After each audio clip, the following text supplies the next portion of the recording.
Ezithombeni zabalahlekile kusihlwa sivula ngoPierre Edwin Mokgobu noMurungwa Audrey Mokgobu abasesithombeni baseLimpopo abacela ukufuniswa umama wabo uNondaktin Georgina Sheila Mpofu okuzwakala sengathi usethembisa.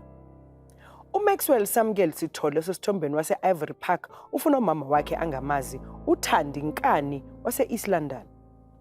Bese kuthi u-Eli Mungwe waseTzaneen afuna ubaba wakhe osesithombeni uMaxine Masocha Mungwe agcinana naye ngo-1997 ePretoria.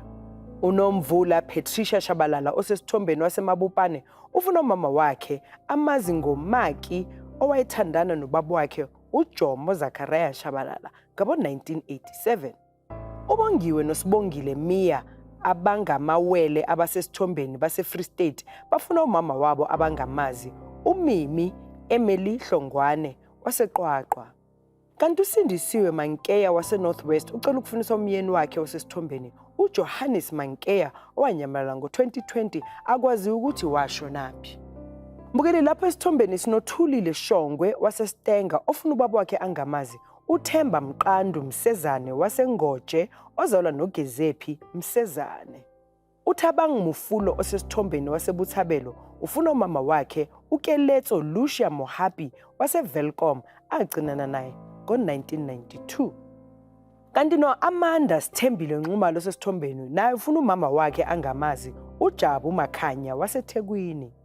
Nangu Manqoba Simelane osesithombeni waseJohannesburg ufuna ubaba wakhe angamazi uJuel Mhlabunzima Mchunu owayesebenza eNewcastle ngo-2000.